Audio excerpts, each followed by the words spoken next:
الحمد لله الذي أبلغ الأفلاك والأرضين،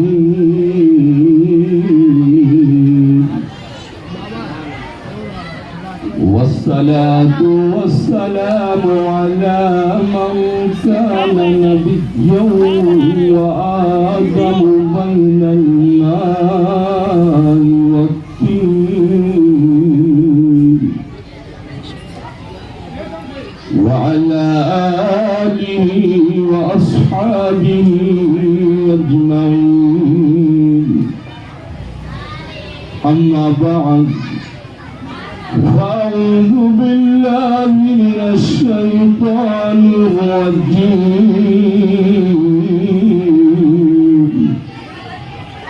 بسم الله الرحمن الرحيم. رضي الله عنهم ورضوا عنه. وقال النبي صلى الله عليه وسلم: أصحابي كالنجوم، فبأيهم اهتديتم اهتديتم. صدق الله العظيم، وصدق رسوله النبي الأمين الكريم، ونحن على ذلك لمن الشاهدين والشاكرين، والحمد لله رب العالمين. بلند آواز سے درود پاک پڑھیں. اللہم صلی علی سیدنا حبیبنا و مولانا محمد وبارک وسلم. صلاۃ و سلام علی رسول اللہ صلی اللہ علیہ وسلم. اللہ تعالیٰ کے فضل و احسان سے مجالس محرم کی آج 6ویں مجلس میں شرکت کی سعادتیں ہم اور آپ حاصل کر رہے ہیں. بڑے خوش نصیب ہیں ہم اور آپ کہ اللہ تعالیٰ نے ایسی محفلیں ہم سب کو عطا فرمائی ہیں. اسٹیج پر مجھ سے بھی زیادہ پڑھے لکھے علماء کرام تشریف فرما ہیں، اور آپ بھی حاضری کی اور شرکت کی سعادتیں حاصل فرما رہے ہیں.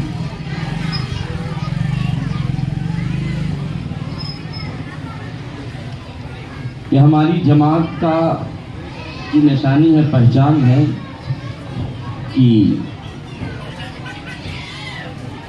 کیونکہ شریعت ہم ہی لوگ بتاتے ہیں نا. ہر جگہ پر لوگ اپنا ماحول پیش کرتے ہیں، لیکن علماء اپنے رسول کا ماحول پیش کرتے ہیں. مجھ سے زیادہ جانکار ہیں، مجھ سے زیادہ پڑھے لکھے ہیں، مگر پھر بھی سبحان اللہ ماشاء اللہ یہ کہیں گے. کہتے ہیں کیوں؟ اس لیے کہ جو اللہ کا ذکر جب تک کرتا ہے اس وقت وہ اعلیٰ رہتا ہے، تب تک وہ اعلیٰ رہتا ہے. یہ تعلیم ہم ہی لوگ دیتے ہیں اور آپ لوگ سنتے رہتے ہیں. کئی سالوں سے اپنی ہی مسجد میں بولنا رہتا تھا، لیکن دوسرے علماء کو موقع ملے. میں نے اب کی بار کوشش کی، اور کیونکہ کئی سالوں سے ہمارے رضوان بھائی وغیرہ چاہتے تھے کہ میں ایک بار پھر آؤں، تو میں نے لبیک کہا، اور آپ کی خدمت کا مجھے شرف حاصل ہوا.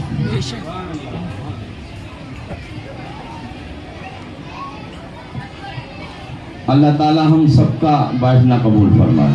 درود پاک پڑھیں. اللہم صلی علی سیدنا حبیبنا و مولانا محمد مبارک وسلم. صلاۃ و سلام علیک یا رسول اللہ صلی اللہ علیہ وسلم. اپنے دامان شفاعت میں چھپائے رکھنا، اپنے دامان شفاعت میں چھپائے رکھنا، اپنے دامان شفاعت میں چھپائے رکھنا. میرے سرکار میری بات بنائے رکھنا، میرے سرکار میری بات بنائے رکھنا، میں نے مانا کہ نکما ہوں مگر آپ کا ہوں، میں نے مانا کہ نکما ہوں مگر آپ کا ہوں، میں نے مانا کہ نکما ہوں مگر آپ کا ہوں، مجھ نکمے کو بھی سرکار نبھائے رکھنا، مجھ نکمے کو بھی سرکار نبھائے رکھنا، ان کے ہو جاؤ تو ہر چیز ان سے مانگو، ان کے ہو جاؤ تو ہر چیز ان سے مانگو، ان کے ہو جاؤ تو ہر چیز ان سے مانگو، اپنے دامن پہ نہ احسان پرائے رکھنا، اپنے دامن پہ نہ احسان پرائے رکھنا، میرے سرکار میری بات بنائے رکھنا۔ اللہ رب العزت نے اپنے بلیغ کلام میں ارشاد فرمایا، رضی اللہ عنہم ورضوا عنہ، اللہ تعالی صحابہ کرام سے راضی ہے اور صحابہ کرام اپنے اللہ سے راضی ہیں۔ ہم نیک عمل کرتے ہیں، نماز پڑھتے ہیں، روزہ رکھتے ہیں، حج کرتے ہیں، زکوٰۃ دیتے ہیں، یہ سوچ کر کہ اللہ ہم سے راضی ہے، مگر ہم کو پتہ نہیں کہ اللہ ہم سے راضی ہے کہ نہیں، ہم کو معلوم نہیں ہماری نماز سے اللہ راضی ہے کہ نہیں، ہمیں معلوم نہیں ہماری زکوٰۃ سے اللہ راضی ہے کہ نہیں، ہمیں معلوم نہیں ہمارے نیک اعمال سے اللہ راضی ہے کہ نہیں، اور ہم عمل کرتے جاتے ہیں، یہ سوچتے جاتے ہیں کہ اللہ کام کرنا میرا کام ہے، عبادت کرنا میرا کام ہے، قبول کرنا تیرا کام ہے، لیکن صحابہ کرام کی زندگیوں پر، ان کی شان و شوکت پر ہم سب کی جان قربان۔ اللہ قرآن میں اعلان فرماتا ہے، یہ میرے نبی کے صحابہ ہیں، ان کے بارے میں ذرا برابر بھی تردد نہیں کرنا، میں نبی کے صحابہ سے راضی ہوں اور میرے نبی کے صحابہ مجھ خدا سے راضی ہیں۔ یعنی اللہ نے فیصلہ سنا دیا کہ ہر صحابی مجھ سے راضی ہے اور ہر صحابی سے میں خدا راضی ہوں۔ کوئی بھی صحابی ہو، ان صحابیوں کے بارے میں یہی عقیدہ ہمارا ہوگا، کیونکہ قرآن میں اللہ کا اعلان ہے کہ ہر صحابی خدا سے راضی ہے اور خدا ہر صحابی سے راضی ہے۔ ان صحابہ کرام میں صدیق اکبر کا مرتبہ بڑا اونچا، ان کے بعد فاروق اعظم کا مرتبہ بڑا اونچا، پھر ان کے بعد حضرت عثمان ذو النورین رضی اللہ عنہم کا مرتبہ بہت اونچا، پھر ان کے بعد علی شیر خدا مشکل کشا رضی اللہ عنہ کا مرتبہ بہت اونچا۔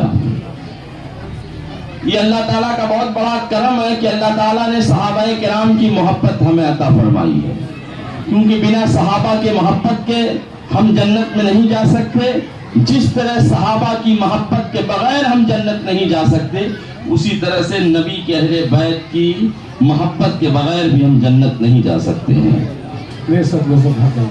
نبی کائنات صلی اللہ علیہ وسلم نے ارشاد فرمایا، اصحابی کالنجوم، میرے صحابہ ستاروں کی طرح ہے، جس طرح آسمان پر ستارے جھلملاتے ہیں، ان ستاروں کی طرح میرے صحابہ ہیں۔ فَبِأَيِّهِمْ اقْتَدَيْتُمْ اقْتَدَيْتُمْ، تم جس صحابی کی اقتدا کر لوگے ہدایت پا جاؤ گے، میرے ایک نبی کے کسی بھی صحابی کی پیروی کر لوگے تو ہدایت پا جاؤ گے، نجات پا جاؤ گے، منزل مقصود کو پا جاؤ گے، اللہ کی رضا پا جاؤ گے، اللہ تعالیٰ کی جنت پا جاؤ گے، اپنی منزل پر پہنچ جاؤ گے، ساحل نجات سے ہمکنار ہو جاؤ گے۔ یہ ہے صحابہ کرام جن کے حوالے سے اللہ کے نبی نے فرمایا، اور اہل بیت اطہار نبی کے گھر والے یعنی امام حسن مجتبیٰ، امام حسین پاک، علی شیر خدا، فاطمہ زہرا اور اہل بیت سدنا ازواج مطہرات، اہل بیت نسب، اہل بیت ولد، یہ جتنے ہیں اہل بیت اطہار، ان کے حوالے سے میرے نبی کریم نے ارشاد فرمایا مثل اہل بیت کا سفینۃ نوح من رکبها نجا ومن تخلف عنها ہلک۔ میرے اہل بیت اطہار کی مثال حضرت نوح علیہ السلام کی کشتی کی طرح ہے، جو اس میں سوار ہو گیا وہ نجات کو پہنچ گیا، اور جو سوار نہ ہوا ہلاک ہو گیا۔ حضرت نوح علیہ السلام نے کشتی تیار کی تھی اللہ کے حکم سے کہ طوفان آنے والا ہے، اے میرے نبی حضرت نوح تیار کر لو کشتی کو۔ انہوں نے کشتی تیار کر لی، اور اللہ نے فرمایا اے میرے نوح جو آپ کی کشتی پر سوار ہو جائے گا میں اسے بچا لوں گا، آپ کی کشتی اور آپ کے توسط سے اس کی حفاظت ہو جائے گی، لیکن جو آپ کی کشتی پر سوار نہیں ہوگا وہ آپ کا سگا بیٹا بھی ہوگا، وہ نہیں بچایا جائے گا، اسے ہلاک کر دیا جائے گا۔ میرے نبی فرماتے ہیں کہ حضرت نوح علیہ السلام کی کشتی میں جو سوار ہوا تھا اسے بچا لیا گیا تھا، جو نہیں سوار ہوا خاص حضرت نوح علیہ السلام کا بیٹا نہیں سوار ہوا تو وہ ڈبو دیا گیا تھا۔ نبی فرماتے ہیں اسی کشتی کی مثال میرے اہل بیت اطہار کی ہے، جو اہل بیت اطہار سے محبت کرے گا وہ بچا لیا جائے گا، جو ان سے دشمنی کرے گا وہ ہلاک کر دیا جائے گا۔ نعرہ تکبیر، نعرہ رسالت، جیسے شہدائے کربلا، نعرہ تکبیر، نعرہ رسالت۔ صلی اللہ علیہ وسلم صحابہ کی مثال ستاروں سے دی اور اہل بیت کی مثال کشتی سے دی۔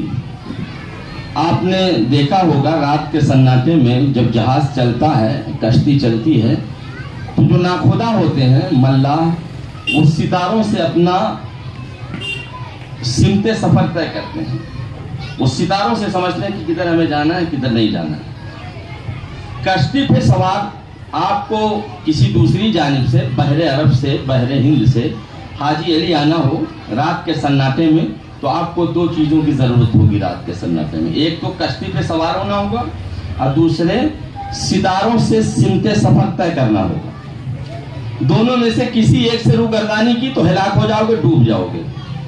اگر کوئی یہ کہے نہیں میں حاجی علی جا رہا ہوں ایک دوسرے کنارے سے، یا کہیں بھی سمندر پار کر کے وہ جانا چاہتا ہے، اگر یہ کہے کہ نہیں میں صرف کشتی پر سوار ہوں گا، مجھے ستاروں سے سمت سفر نہیں طے کرنا ہے، تو آپ مجھ سے زیادہ جانکار ہیں، دانش مند، عقل مند ہیں، سمجھ جائیں گے کہ وہ کشتی پر سوار ضرور ہوگا لیکن راستہ بھٹک جائے گا، اور کس پتھر سے ٹکرا جائے، کہاں کرکاپ ہو جائے کوئی ٹھکانہ نہیں، وہ کہاں چلا جائے گا کوئی ٹھکانہ نہیں۔ جب تک ستاروں سے سمت سفر طے نہیں کرے گا اپنی منزل کو نہیں پہنچ پائے گا، حاجی علی نہیں پہنچ پائے گا، اپنی منزل تک نہیں پہنچ پائے گا، ساحل نجات سے ہمکنار نہیں ہو پائے گا۔ اچھا کوئی اور ہو جو کہے کہ میں ستاروں سے سمت سفر طے کروں گا لیکن کشتی پر سوار نہیں ہوں گا، تو وہ بھی ڈوب جائے گا۔ جو ہی چھلانگ لگائے گا سمندر میں تھوڑا آگے پہنچے گا ڈوب جائے گا، بھنور کا شکار ہو جائے گا، آگے نہیں پڑھ پائے گا، حاجی علی نہیں پہنچ پائے گا،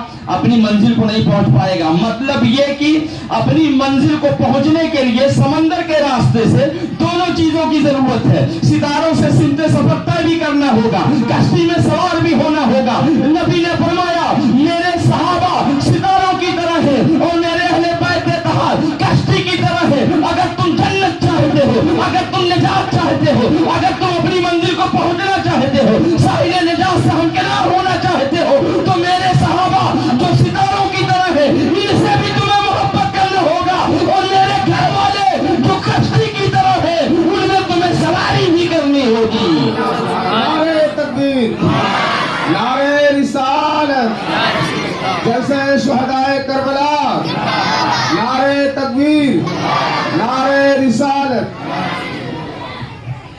اللہ کا شکر ہے کہ اللہ نے ہمیں ان کی بھی محبت عطا فرمائی، ان کی بھی محبت عطا فرمائی۔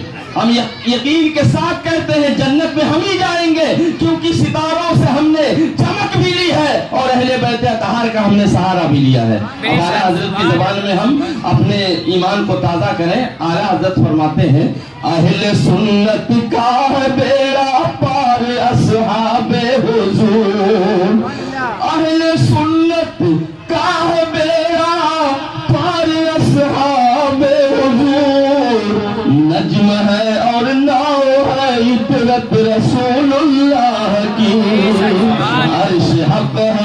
مسند رفعت رسول اللہ کی، دیکھنی ہے حشر میں عزت رسول اللہ کی، دیکھنی ہے حشر میں عزت رسول اللہ کی۔ وہ لوگ جو رافضی ہیں، جو شیعہ ہیں، وہ بھی منزل کو نہیں پہنچ سکتے کیونکہ صحابہ کا بغض ان کے سینے میں ہے، اور وہ لوگ جو خارجی ہیں اور وہ اہل بیت اطہار سے بغض رکھتے ہیں، وہ بھی نہیں پہنچیں گے جنت کو، وہ بھی نہیں پہنچیں گے نجات کو، کیونکہ دونوں کا سہارا لینا ضروری ہے۔ ہم اپنے نصیبے پہ ناز کریں کہ اللہ نے ہمیں سنی بریلوی بھی بنایا ہے، ہم صحابہ سے بھی محبت کرتے ہیں، نبی کے گھر والوں سے بھی محبت کرتے ہیں۔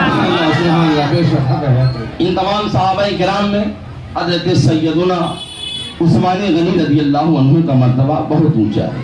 وہ عثمان غنی جنہیں کامل الحیائی ولیقان کہا جاتا ہے، وہ عثمان غنی جنہیں کان حیا بولا جاتا ہے، وہ عثمان غنی جن کے بارے میں میرے نبی نے فرمایا، یہ لوگوں ہر نبی کا کوئی نہ کوئی خلیل ہوتا ہے، اس دنیا میں میرا خلیل دیکھنا ہو تو میرے عثمان کو دیکھ لو۔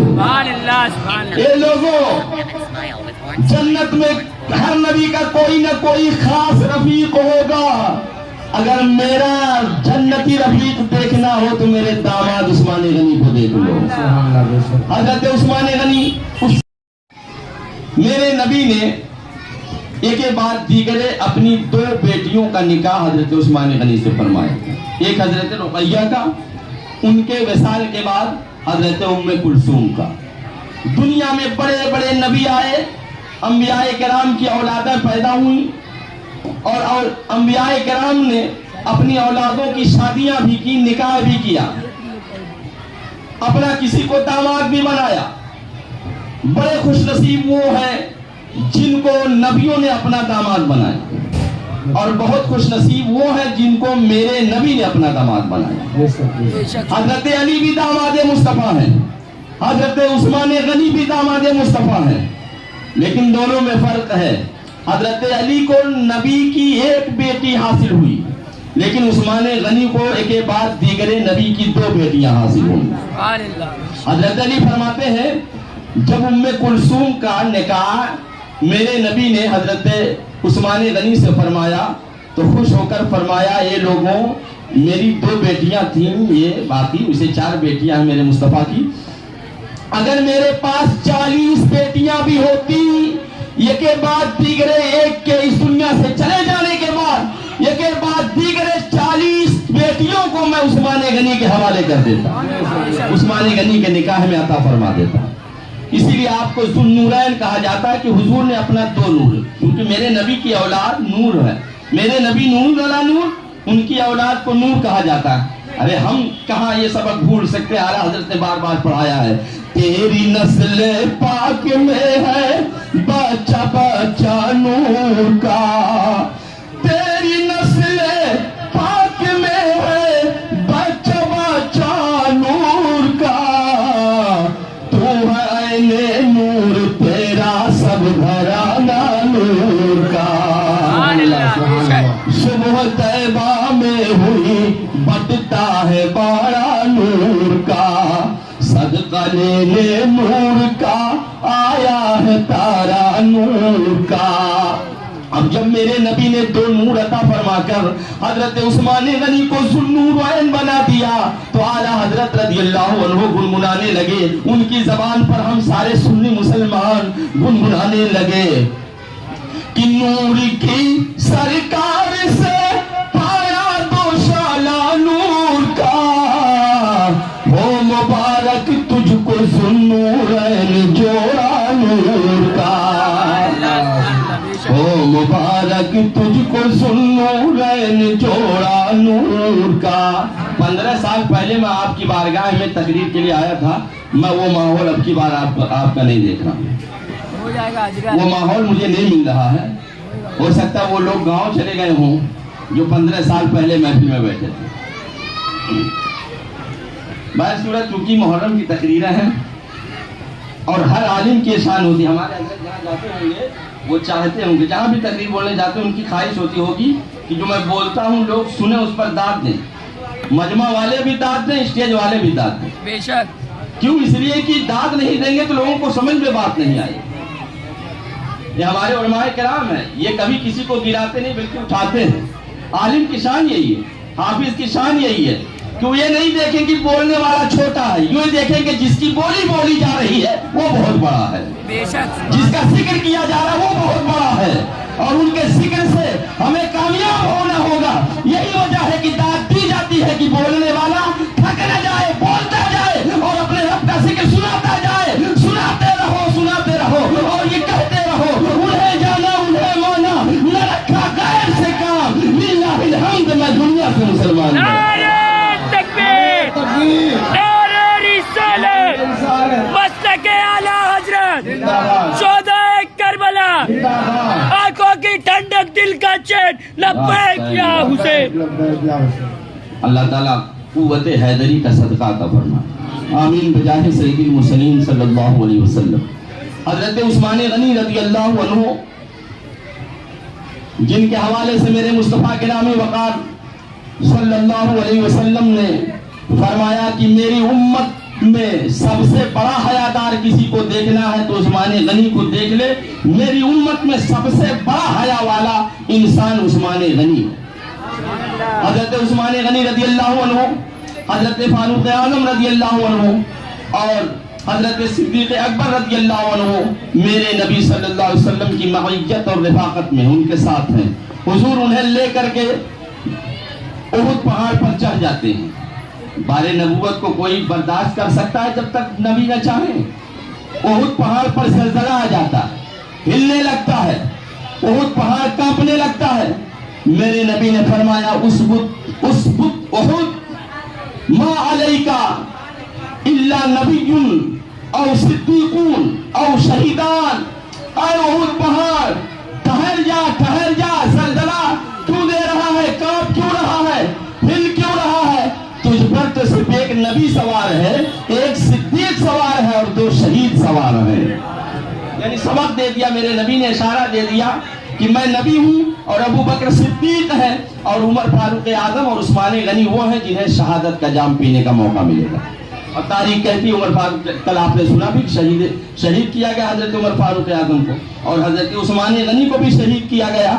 حضرت عثمان غنی جانتے تھے کہ کائنات کا نظام ادھر سے ادھر ہو سکتا ہے، ہر چیز بدل سکتی ہے، لیکن میرے مصطفیٰ کا قول نہیں بدل سکتا ہے. اے قول محمد قول خدا، فرمان نہ بدلا جائے گا، بدلے گا زمانہ لاکھ مگر قرآن نہ بدلا جائے گا.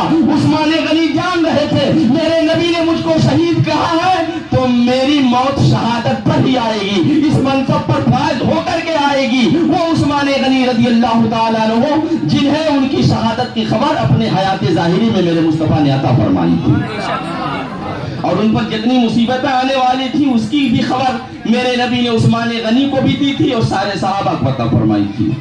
چنانچہ حضرت موسیٰ اشعری رضی اللہ عنہ بہت مقدس صحابی ہیں، وہ فرماتے ہیں حضور ہم سے جدا ہوئے.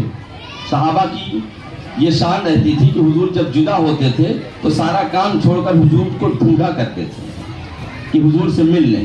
ہر کام سے اہم کام ان کا یہ تھا کہ میرے نبی کی زیارت ہو جائے. سبحان اللہ، اللہ ان پر جان قربان کرنے کی توفیق عطا فرمائے.